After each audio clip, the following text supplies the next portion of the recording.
निमिष sir, प्रधानमंत्री को हमने देखा कि वो बाकायदा इसरो स्पेस स्टेशन जाते हैं, चंद्रयान के वक्त भी हमने देखा था, तो पूरी उनका इंटरेस्ट, पूरी रुचि उनकी इस पूरे प्रोजेक्ट्स पे रही है। बिल्कुल, और आदरणीय प्रधानमंत्री जी के आने से एक उत्साह, जोश और आगे का रास्ता भी वैज्ञानिकों को दिखाई देता है जब उनका वह आगमन होता है और उनसे जब उनका सीधे वो मुखातिब होते हैं, या जो सोशल मीडिया पे भी जो मैसेजेस उन्होंने आज डाले हैं, तो ये एक बहुत बड़ी ऊर्जा, बहुत बड़ा एक ऊर्जा का संचार और एक आगे का रास्ता भी हमारे वैज्ञानिकों के लिए खुल गया। और बहुत बधाई यहाँ पर इसरो को और उनके वैज्ञानिकों को कि आज जीवन के उस सोर्स तक हम उसके अध्ययन के लिए हमने वो अपनी अंतरिक्ष की प्रयोगशाला स्थापित करने में अपना एक कदम आगे बढ़ा दिया है।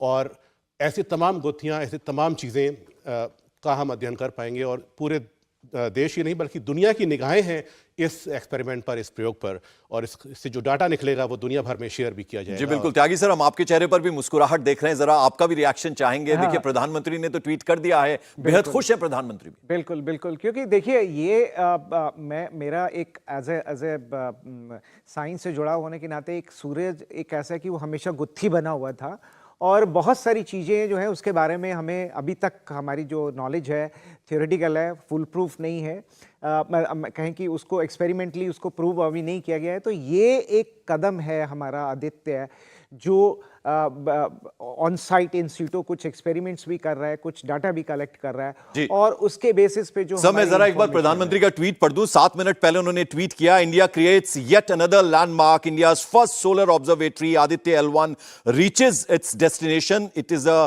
Testament to the relentless dedication of our scientists in realizing among the most complex and intricate space missions.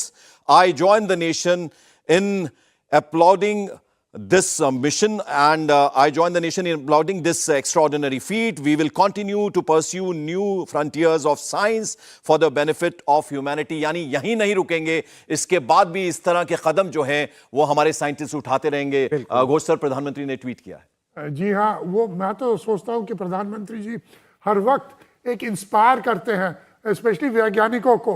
आपको याद होगा कि जब चंद्रयान 2 सक्सेसफुल, पार्शियली सक्सेसफुल हुआ था, तब भी उन्होंने कहा था कि दिल मत हारिए, काम करते रहिए, और वो इतना इंस्पायर करते हैं। तो ये तो एक बहुत बड़ी बात है, और मैं हर ये वैज्ञानिक जो इससे इन्वॉल्व है उसको भी सलाम करूंगा, क्योंकि ये बहुत ही एक कॉम्प्लेक्स मैनूवर था। जहाँ तक लास्ट मोमेंट्स में ये बहुत कॉम्प्लेक्स मैनूवर था, उन्होंने ये करके दिखाया है। और मेरा पूरा उम्मीद है कि ये जो एक लेबोरेटरी है, ये एक्चुअली 7 लेबोरेटरीज एक साथ हैं, 7 पेलोड हैं, ये पूरा काम करेंगे। तो सर वो मून वॉक था, अब ये सन डांस कह लें। हाँ जी हाँ। आई थिंक जो आपने अपने टाइटल रखा इस प्रोग्राम का, सूर्य नमस्कार, वो ज्यादा अप्रोप्रिएट लगता है। बहुत अच्छा। कि अभी तक हम उगते सूरज को नमस्कार करते थे, अब सूरज जो है वहाँ पे कहीं कि वो नहीं होगा, छुपेगा नहीं, हमेशा हमारा जो आदित्य है उसके सामने रहेगा। तो नमस्कार का जो समय है वो 24 घंटे रहेगा, अब सुबह का नहीं रहेगा जैसे कि अक्सर हम कहते थे। तो ये एक एडवांटेज रहेगी कि एक हमारा सैनिक जो है सूरज की कहीं की मॉनिटरिंग 24 घंटे कर रहा है जी, हमारे हिसाब से, मतलब हमारे समय के अनुसार। जी Nimish sir, how crucial are these 5 years now from now on? देखिए, बहुत महत्वपूर्ण होने वाले हैं आने वाले 5 साल इस एक्सपेरिमेंट के लिए, और उसके आगे भी ये लगातार डाटा जनरेट करेगा।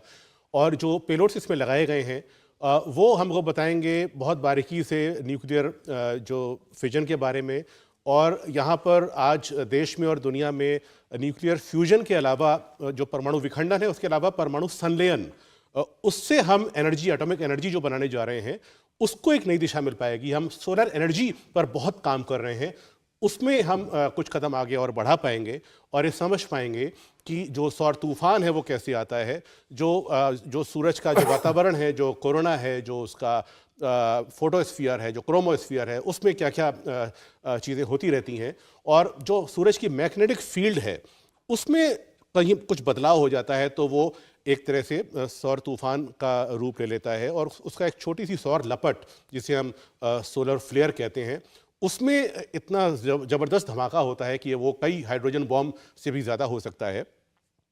तो उस वजह से वहाँ का टेम्परेचर जो है उसकी बाहरी सतह का बढ़ जाता है और कभी कभी बहुत प्रचंड गर्मी और एक सौर तूफान के रूप में यहाँ तक आ सकती है। और जो कोरोना है उसमें जो कोरोना मास इजेक्शन यहाँ पर जो बात की गई वो होता है, तो वो किस तरह से हमारे जो संचार प्रणाली है, हमारी सैटेलाइट प्रणाली है, हमारे मोबाइल हैं, वो उनको नुकसान पहुंचा सकता है। तो इन सब चीज़ों से हम समय रहते अलर्ट हो जाएंगे और ऐसे तमाम सारे अध्ययन, तमाम सारे डेटा हमको मिलेंगे जो हमें सूरज को और करीबी से